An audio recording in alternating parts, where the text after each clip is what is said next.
My wedding day was a betrayal, but I fought back and shocked everyone. Welcome back with a new real shock story. Before we start, comment and tell me which city you're watching from. At the end, don't forget to subscribe and rate it from 0 to 10. Let's enjoy the story, everyone. I still remember the smell of roses that morning. It was the kind of scent that fills the whole house, warm and soft, like happiness itself. I woke up before everyone else, just lying there, staring at the ceiling, thinking, this is it, my wedding day, the day I'd dreamed of since I was a little girl playing dress-up in my mother's old veil. I thought I knew exactly how it would feel: excited, nervous, maybe a little overwhelmed, but not like this, not with this strange heaviness pressing against my chest, whispering that something wasn't right. Everyone kept saying how lucky I was. You found your forever, they said. Daniel's such a good man. And for a long time, I believed them. Daniel was charming in that easy way that made people trust him instantly. He always knew the right thing to say, the right moment to smile. When he asked me to marry him, it felt like a movie scene. I cried, he laughed, and everything just seemed perfect. Or at least, it looked perfect. Looking back now, I think part of me wanted the fairy tale so badly that I stopped seeing the cracks. That morning, the house was full of people, bridesmaids running around with hair curlers, my mom fussing over flowers, laughter spilling down the hallway. I smiled and played along, but inside, I felt disconnected, like I was watching someone else's life unfold. My phone was buzzing, non-stop, friends posting countdowns, relatives sending pictures from the church, but there was one message I kept waiting for: Daniel's. He hadn't called or texted since last night. He said he'd gone out with his best friend for one last single toast, and I told him to have fun. But something about it had bothered me. I brushed it off. Love makes you trust even when you shouldn't. When my mom came in to zip up my dress, she was crying happy tears. I wanted to feel that same joy, but my hands were trembling. I told myself it was just nerves. Then, as I stood there in front of the mirror, veil perfectly placed, someone handed me my phone. Alec, this came for you, one of the bridesmaids said. It's from an unknown number. I opened it without thinking, and that was the moment everything changed. At first, I didn't understand what I was seeing. It was a picture of Daniel, smiling, but he wasn't alone. His arm was around another woman, their faces close to close. My stomach dropped. The photo wasn't old. I saw the date and time stamped in the corner. Last night, the same night he said he was out with his friend. I couldn't breathe. My chest felt like it was caving in. I scrolled down, and more photos appeared. Messages, screenshots, a short video. It was him. There was no mistake, no misunderstanding. The man I was about to marry had betrayed me hours before our wedding. Everything around me blurred. I could hear people laughing outside the room, music playing faintly in the background, but it all sounded far away. My mother was still talking, asking if I was ready, but I couldn't answer. My hands were shaking so hard I almost dropped the phone. I locked myself in the bathroom before anyone could see my face. My dress brushed against the floor as I sank down and tried to make sense of what I'd just seen. How do you even begin to process something like that? How do you go from picturing forever to realizing it was never real? My mind was racing, replaying every memory, every moment, trying to find the signs I'd missed. The late night calls, the sudden work trips, the way he started hiding his phone. I thought it was stress. I thought he loved me. I thought I mattered. But maybe I was just convenient. The phone buzzed again. Another message. My heart jumped even though I already knew I didn't want to see more. The message said, "You deserve to know the truth." And below it, another photo: Daniel with that same woman, standing outside the hotel we'd chosen for our honeymoon. It felt like someone had reached inside me and ripped out the part that still believed in love. I wanted to scream, but no sound came out. Tears blurred my vision until everything looked like watercolor. I remember gripping the edge of the sink just to keep myself from collapsing completely. I could hear my best friend outside the door, calling my name, asking if I was okay. I couldn't answer. What would I even say? That my whole life had fallen apart before it even began. For a long moment, I just stared at my reflection. I didn't recognize the girl in the mirror. Her eyes were red, her lips trembling, her face pale beneath layers of makeup. She looked broken. But beneath that, beneath the shock, the heartbreak, the humiliation, there was something else. A spark, a kind of quiet, rising anger that started deep in my chest and spread through me like fire. I don't know what changed in that moment, but I remember thinking, no, This isn't how my story ends. I wasn't going to walk down that aisle pretending. I wasn't going to spend my life beside someone who saw my love as a joke. I wiped my tears, fixed my veil, and looked at myself one more time. My hands were still shaking, but my eyes were steady. That was the first time I ever saw myself not as a victim but as someone about to fight back. I didn't know what I was going to do yet. I didn't know what would happen next. But one thing was certain, I couldn't stay silent anymore. Outside the door, the music started, guests were arriving. The air was filled with excitement, laughter, love, the things I no longer felt. I took one last deep breath, unlocked the door, and stepped out. And that's when everything really began. When I stepped out of that room, it felt like stepping into another world. Everyone around me was smiling, laughing, taking pictures, but I couldn't hear any of it. My body moved, but my mind was somewhere else, trapped between rage and heartbreak. The music from the garden drifted through the windows, cheerful and cruel at the same time. I kept thinking, none of them know. Not one of them knows that this whole thing is a lie. I walked past the bridesmaids and my mother, who were fussing over last-minute details. They kept saying how beautiful I looked, how proud they were, and I just nodded, forcing a smile. Every word felt heavy in my throat. I wanted to tell them everything, but I couldn't. Not yet. There was still one thing I had to do first.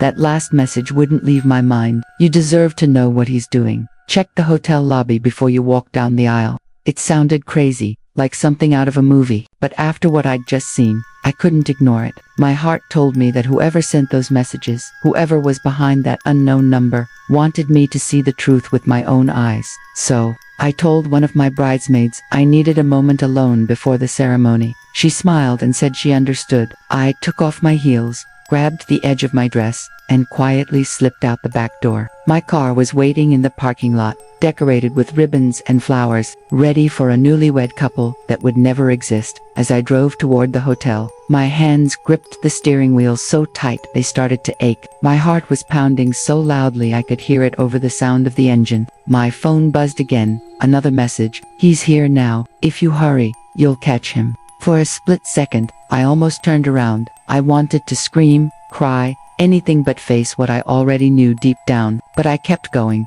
I needed to see it. I needed proof that the man I loved wasn't the person I thought he was. When I pulled into the hotel lot, everything looked normal to normal. Bellboys wheeling suitcases, guests chatting by the doors, soft music playing through the speakers, but I couldn't shake the feeling that my whole world was about to explode. I stepped inside, trying to breathe, trying to steady my shaking hands. My dress brushed against the floor as I walked through the lobby, my reflection catching in the glass walls, a bride out of place, a ghost haunting her own story. And then, I saw him. Daniel. He was standing near the corner, laughing. His arm was around that same woman from the pictures, the one who had been with him last night. They looked comfortable, like this wasn't a mistake, like this was something they'd done before. I froze. The world around me faded. All I could see was them. The woman leaned close and whispered something that made him smile. I recognized that smile. It was the same one he used on me, the same one I had fallen for. For a second, I felt like my whole body went numb. I couldn't move, couldn't speak, couldn't even cry. The man I was supposed to marry in less than an hour was right there, acting like he didn't have a care in the world. Then he looked up and saw me. Our eyes met across the lobby. His smile dropped instantly. The color drained from his face. He said my name, quietly at first, then louder. People started turning to look. I stood there, frozen, my heart breaking and burning all at once. The woman beside him took a step back, confused, realizing what was happening. Daniel started walking toward me, his hand outstretched, his mouth moving, trying to explain. But there was nothing left to explain. The truth was right there in front of me.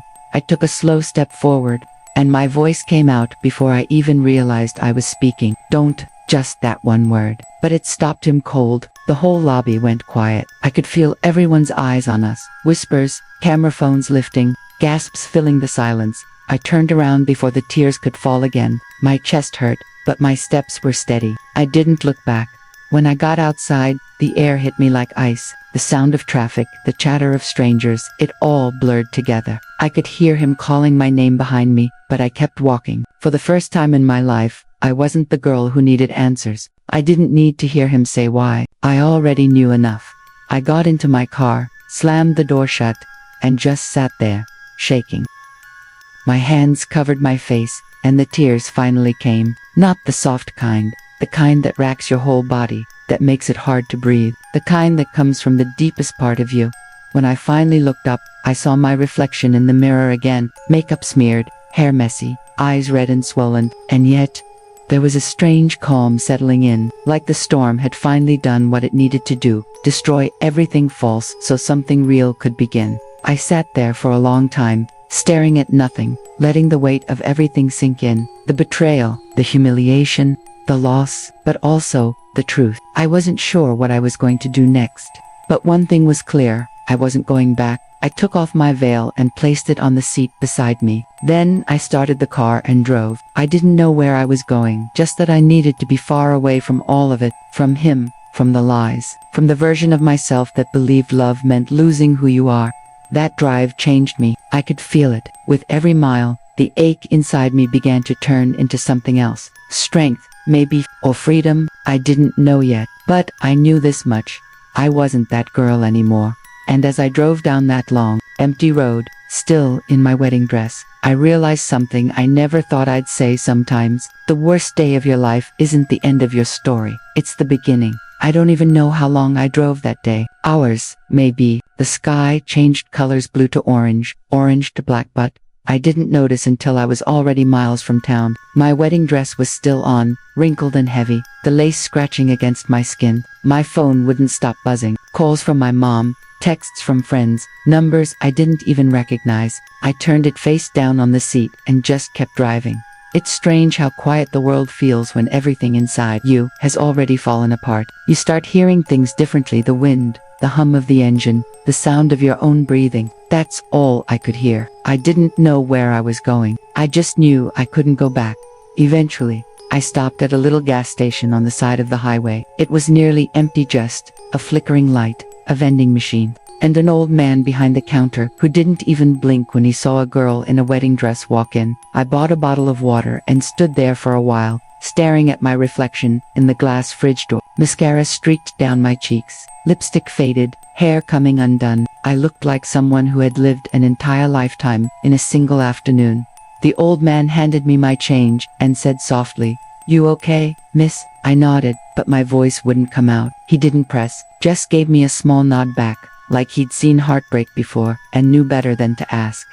I sat in my car again, unscrewed the water bottle, and just let out a breath I felt like I'd been holding for years. Everything around me was still. I thought about calling my mom, about telling her what happened, but I couldn't bring myself to hear her voice. I didn't want her to cry for me. I didn't want anyone to. I wanted to be strong, even if I didn't feel it yet. For the first time that day, I opened my phone. There were dozens of messages, some from Daniel, some from friends who'd already heard the whispers. He'd tried to explain, to apologize, to say it wasn't what it looked like, but lies have a sound, and I could hear it in every word he wrote. Then there were the other messages, the cruel ones, people asking what I'd done to push him away, others gossiping, spinning their own versions of my story before I could even tell it. It's strange how quickly people turn you into a headline in their own minds. That night, I parked behind a small motel and checked in under my middle name Rose. The woman at the front desk gave me a soft smile when she saw the dress. She didn't ask questions, just handed me a key and said,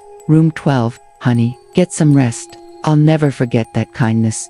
Inside the room, I sat on the edge of the bed and finally let the silence sink in. I thought about everything, every memory, every promise, every moment that now felt like a lie. And in that quiet, I realized something. My whole life, I'd been so focused on being the girl everyone expected me to be. The good fiancé, the patient one, the forgiving one, the one who smiled even when she was breaking. But sitting there, in a cheap motel room, still wearing a torn wedding dress, I didn't want to be that girl anymore.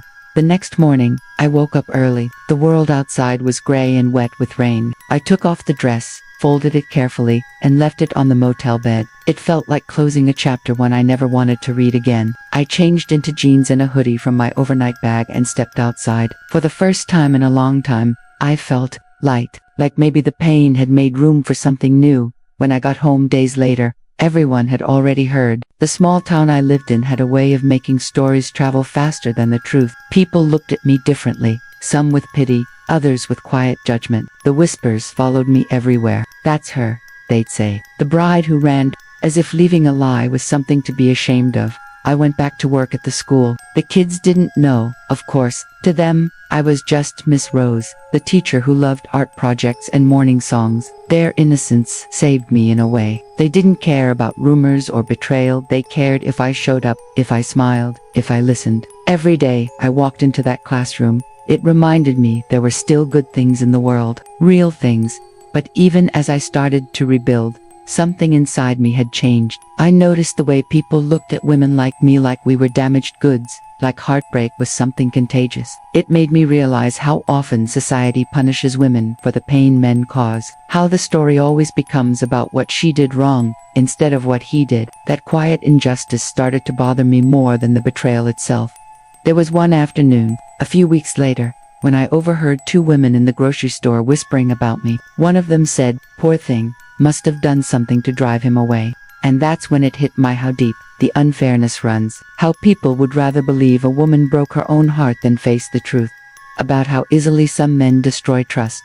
I didn't say anything to them. I just walked out with my head high, because I knew who I was now. I wasn't broken. I wasn't weak. I was still standing. And that, to me, was enough proof that I'd already won something Daniel could never take from me, myself. Sometimes at night, I still think about that the sound of the music, the weight of the dress, the moment I said don't.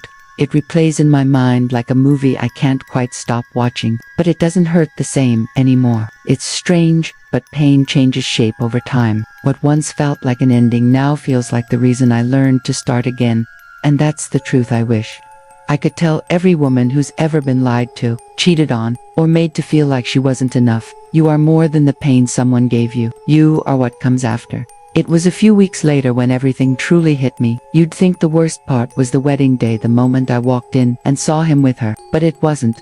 The real breaking didn't happen then. It came quietly, like a shadow, creeping into the spaces between my thoughts. I was in my classroom that morning, helping one of the kids clean up spilled paint, when I suddenly froze. My hands were trembling, and for no reason at all, I felt tears welling up. That's when I realized this wasn't just heartbreak, it was something deeper. It was betrayal of who I thought I was. I excused myself, walked into the empty hallway, and leaned against the cold wall. The world outside the window kept moving, cars passing, people laughing, but inside me, time had stopped. That's the strange thing about trauma. The world keeps spinning, but you don't. You're stuck in that one frame forever, trying to make sense of how everything you believed in fell apart. That night, I couldn't sleep. I kept asking myself questions I couldn't answer. Why wasn't I enough? What did I miss? Did love mean anything if it could turn into this? I wanted to hate him. I really did, but hate takes energy, and I had none left to give. What I felt instead was emptiness, a silence so heavy it drowned out everything else. I went out for a drive. Something I hadn't done since that night. The rain had started again, tapping lightly against the windshield. I pulled over near the old park where Daniel and I used to sit and talk for hours. The same bench was still there, the same broken streetlight flickering above it. It was like the world hadn't noticed that everything had changed. I sat there for a long time, just staring at the empty bench. Memories came rushing in: our first date, his laugh, the way he used to hold my hand. But then, another memory layered over it. His hand on someone else's waist, his whisper in another woman's ear, and suddenly, the picture I had of him shattered all over again. That's when the anger came. Not the wild kind that screams and breaks things, but the deep, burning kind that lives behind your ribs and refuses to leave. I realized I'd spent years bending myself to fit into his version of love. Years trying to be gentle, understanding, forgiving, while he took and took until there was nothing left of me. I gripped the steering wheel so tightly my knuckles turned white. The rain blurred everything outside, but it felt like my mind had never been clearer. I said, out loud, to no one in particular, "I am done." My voice cracked, but it was the strongest I'd ever sounded, because in that one sentence, I felt something shift. It was like finally hearing myself again after being silent for too long. After that night, I started writing, not for anyone else, just for me. I poured everything out onto paper, the pain, the anger, the confusion. Every word was a piece of my heart I was finally letting breathe. It became my therapy, my confession. my way of taking back control. I didn't realize it then, but those late-night pages would become the start of something bigger. Days turned into weeks. The whispers in town didn't stop, but they started to fade into the background. I stopped caring what people thought. I stopped trying to explain, because honestly, they didn't deserve my story. Not the half of it. Not the truth of it. The only one who did was me. Then, one afternoon, I got a message from a woman I didn't know. She said she'd heard about what happened and wanted to meet. I hesitated at first. Another rumor, I thought, but something about her message felt different. She wrote, "You're not the only one. I know what it's like." We met at a little coffee shop near downtown. She was older, maybe in her 40s, with kind eyes and a quiet strength. She told me her husband had left her years ago, right after their baby was born. Everyone blamed her too. They always do, she said. They never ask what he did. They only ask why you stayed. I remember just staring at her, realizing for the first time that my pain wasn't unique, that there were countless women walking around carrying the same invisible wound. We sat there for hours, sharing stories, different details, same ache, and when I left that cafe, I felt lighter. Not because the pain was gone, but because I wasn't alone in it anymore. That connection, that understanding, it was like someone had handed me a small piece of healing I didn't know I needed. But later that night, I couldn't stop thinking about something she said before I left. "When you tell your story," she'd said softly, "tell it loud, because silence is what keeps them safe." That line stayed with me. It burned in my chest, because she was right. For so long, I'd been silent, afraid of judgment, afraid of pity, afraid of being seen as weak. But the truth is, staying quiet only protects the ones who hurt us. So I made a choice. I decided to tell my story not as a victim, but as a survivor. I wanted people to know what betrayal looks like, what healing sounds like, because maybe, just maybe, if one person heard it and felt less alone, it would all mean something. That's when I realized my story wasn't just mine anymore. It was every woman's story who's ever been made to feel small. Every person who's ever been told to get over it when they were barely holding on. The pain, the injustice, it all connected in ways I'd never seen before. And right there, sitting in that dimly lit room with my journal open and tears running down my face, I whispered something to myself. They took my trust, but they will not take my voice. It was the most powerful thing I'd ever said, and for the first time since that awful day, I didn't feel broken. I felt alive. It's strange how healing doesn't come all at once. It comes quietly, in small moments you almost miss, like the first morning you wake up and don't cry, the first night you fall asleep without replaying the pain, the first time you catch your reflection and realize you're starting to look like you again. That's what healing felt like for Meslow, uneven, but real. After that night, when I promised to keep my voice, I began to live differently. I didn't try to be perfect anymore. I didn't hide my scars. I started talking first to women I knew, then to strangers online. I told them what happened to me, how it felt, how I found the strength to walk away. And little by little, messages began to pour in. Some were from women still trapped in betrayal. Others from girls who'd never dared to tell anyone what they'd gone through. One said, "You gave me courage to leave." Another wrote, "Hearing your story made me believe I can survive too." Every message reminded me why I had to keep going, because for every voice that speaks up, there are 100 more, still afraid. And I know that fear, I've lived it. The more I shared, the more I realized this wasn't just about a broken heart. It was about something bigger. The way people dismiss women's pain, the way society looks the other way when injustice wears a pretty smile. I'd seen it happen to me, and I'd seen it happen to others. It's a pattern, one that feeds on silence.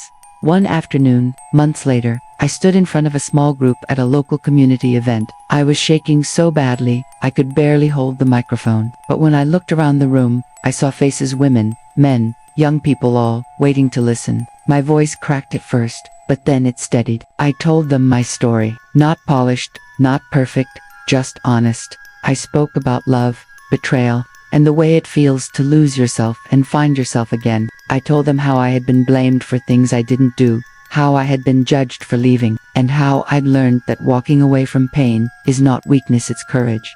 When I finished, there was a silence so deep it felt sacred. And then, one by one, people started clapping. Not loud, not chaotic, just slow, steady, meaningful. I saw tears in the eyes of people I didn't even know. And in that moment, I understood something. Sometimes, your healing becomes someone else's hope. After the event, a young girl came up to me. She couldn't have been more than 18. She said quietly, "Miss Rose, I saw what you posted online months ago. I was in something similar. I finally left." She smiled through trembling lips. "You saved me." I couldn't hold back my tears, because that's the thing when you survive something that was meant to break you. Your survival becomes proof that others can too. That realization changed everything for me. I started volunteering for a small women's support network, helping others find their footing after betrayal and emotional abuse. We listened, we cried, we healed together. And slowly, I began to feel proud of my story, not because it was perfect, but because it was real, because it mattered. Every time I looked back at that version of me, the one in the wedding dress, standing frozen in that hotel hallway, wanted to hug her. I wanted to tell her that she'd survive, that the pain she was drowning in would one day become the reason someone else learns to swim. And I wanted to tell her this: the betrayal wasn't your ending, it was your beginning. Sometimes I still drive past that church. It's quiet now, just another building with walls that hold too many memories. But I don't cry anymore. I roll down the window, let the air hit my face, and I smile, because I made it through. And maybe that's the most powerful revenge there is. Not anger, not bitterness, just living, just being free. When people ask me now if I ever forgave him, I say yes, but not for him. I forgave him for me, because I didn't want his shadow following me into the future. Forgiveness doesn't mean forgetting. It means choosing peace over poison. And if I've learned anything, it's this: you can't control what people do to you, but you can control what you do next. That's what I tell everyone who listens to my story. Don't let your heartbreak define you. Let it refine you. Let it build you into something unbreakable, because pain has a way of shaping people. It teaches you who you are, what you'll tolerate, what you deserve, and sometimes it gives you a voice so strong it echoes far beyond your own life. So if you're watching this, if you've ever felt broken, unwanted, betrayed, hear me now. You are not your pain. You are what rises after it. This was my story, my truth, my beginning, but maybe, just maybe, it's yours too. Because at the end of every heartbreak, there's a heartbeat that refuses to quit, and that's where healing truly begins.